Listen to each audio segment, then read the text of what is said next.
Hey everyone, going to be referencing an article right now from the Weekly Standard titled, I Was Liberated by the Intellectual Dark Web by Max Diamond.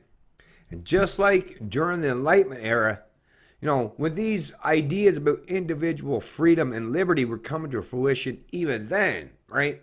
There was obviously a substantial portion of the population that wasn't quite ready to get on board. Now, obviously, fast forward past there, we realize that, those beautiful ideas that was a result of the intellectual evolution and enlightenment era that happened hundreds of years ago has created, or at least temporarily created, a Western society or Western societies that were all about promoting individual rights, individual freedoms, and individual responsibility and accountability. As we've seen now, though, that's the thing, after a couple hundred years, complacency, conformity, and an unwillingness to stand up and defend those rights and freedoms has crept up and now has taken the place of that staunch support and that promotion of individual rights and freedoms. But as with then, especially once the Gutenberg press come to fruition and came to light as being a technological tool to help educate and inform the populations back then, well, we now have instant access to something that is just like the Gutenberg press, but on steroids, right? Turbocharged, nitrous injected information, and we call it the internet. Like I say, and there's memes, and I've shared it in the past many times. It's called, in the age of information, ignorance is a choice. So you got no excuse out there, folks. The intellectual dark web exists. And all the information you need is at your disposal, literally at your fingertips. It's not that I agreed with their ideas, it's that they encouraged me to think. During my time at my elite liberal arts alma mater, a school whose motto is the life of the mind, I only knew a single student who openly defended capitalism. It was assumed and expected that everyone believed in and would act in accordance with a certain social constructionist view of gender. The belief that one's gender identity, male, female, or neither, is determined by personal experience. Men were not supposed to question many feminist ideas, and white people were not supposed to criticize people of color's views on race. Then one day on YouTube, I found a video of Professor Jordan B. Peterson, University of Toronto psychologist and best-selling author of 12 Rules for Life. I got it right over there. Great book. Go out there and grab that. And get it for anyone else that you deem worthy or might benefit from reading such a book. Because, it is an excellent book. 12 chapters. It's only, it's less than 400 pages, folks. Not the end of the world. Come on. Get out there and grab that book. And I'm not saying this I don't make any money. I get no royalties, right? Or commission of this. I'm just saying it's definitely a great book. Definitely worth the read. Arguing against protesters that the government should not be allowed to compel people to use non-traditional gender pronouns. How strange, I thought. He's not using prejudice, but rather he's using reason, science, and a liberal theory of the state to form a well-articulated criticism of orthodox left-wing positions. In 4 years of college, I'd never heard anything like that before. That tells you it's a lot of failure. There's a lot of absence of independent and critical thinking promoted and espoused by those in academia and those in the colleges and universities in Canada, or the US for that matter, or a lot of Western societies today. Clicking through YouTube shortly thereafter, I found Christina Hoff Sommers' YouTube segment, The Factual Feminist, in which the former philosophy professor and current American enterprise scholar debunks feminist myth. Suddenly I realized that left-wing feminist notions I had regarded as obvious truths, like the wage gap being purely or primarily the result of gender-based discrimination, were empirically hypotheses that had to be demonstrated and which may not hold up to scrutiny. Soon I was watching Professor Jonathan Haidt explain the different moral values of Democrats and Republicans, and philosopher Sam Harris discussed the dangers of Islamic extremism with Joe Rogan. I watched Professor Brett Weinstein argue with students at Evergreen State College who were protesting against him because he objected to the upcoming campus event, for which it was suggested that white people leave the college campus in order to support people of color. In short, I had discovered what Eric Weinstein, mathematician and managing director of Teal Capital, has called the intellectual dark web. In her recent New York Times piece on this group, Barry Weiss notes that these thinkers are critics of identity politics, social constructionist theories of gender, and of limitations on free speech. Contra Paul Krugman's intellectually dishonest criticism, Weiss neither described these thinkers as oppressed nor as subject to anything like Stalinism. However, these thinkers have repeatedly suffered aggressive protests and silencing at universities, institutions that claim to be devoted to truth and to the free exchange of ideas. A little hypocritical there, aren't they? It is not important who the intellectual dark web precisely refers to. When coining the phrase, Weinstein never listed definitive boundaries for inclusion. In her piece, Wise did not mention Dr. Godsad, a psychologist and prominent YouTube critic of compelled speech and political correctness. She also didn't mention graduate student Lindsay Shepard, who was investigated and interrogated by an academic committee at Wilfrid Laurier University simply because she played a clip of Jordan Peterson in her class without taking sides.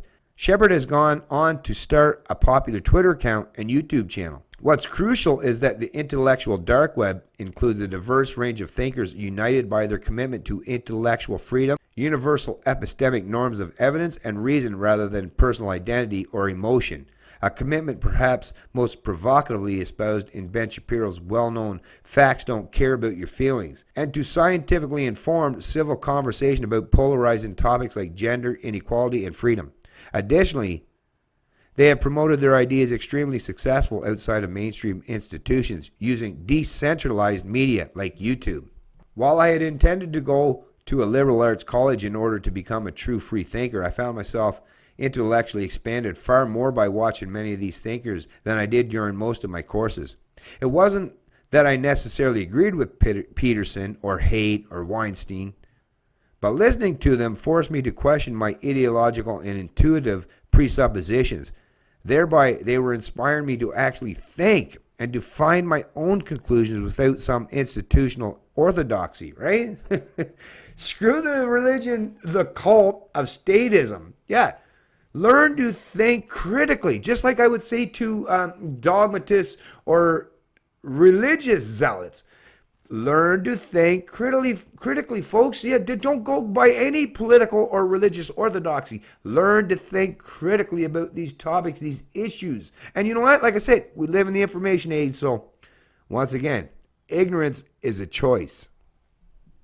In democratizing education, YouTube, which is the virtual Platonic ideal of the intellectual free market, allows professors to speak their minds without direct fear of protest. To be sure, it also allows professors to bypass peer-reviewed journals, perhaps helpful in a case where a journal has become clearly intellectually corrupt, but contrary to academic standards otherwise, and allows equal access and speaking space to professors and to total cranks.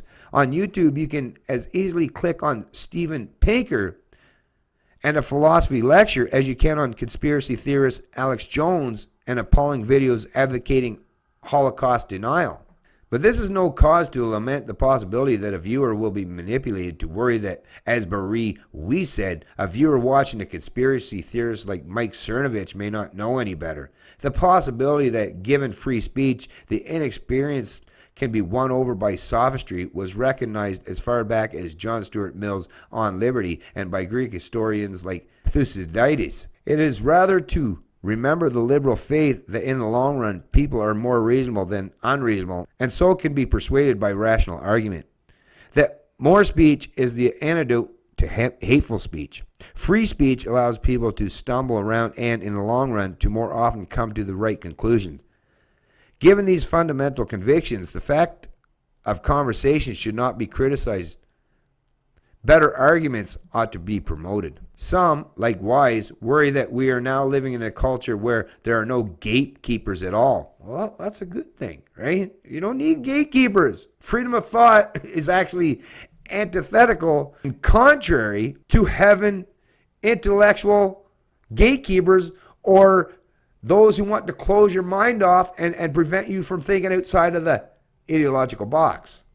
Where there are no longer people who are clearly beyond the pale and who ought not to be given a platform. Weiss criticizes the intellectual dark web for not acting as gatekeepers and drawing such boundaries, but hoping that other people take the burden of drawing intellectual boundaries takes that responsibility off of the individual.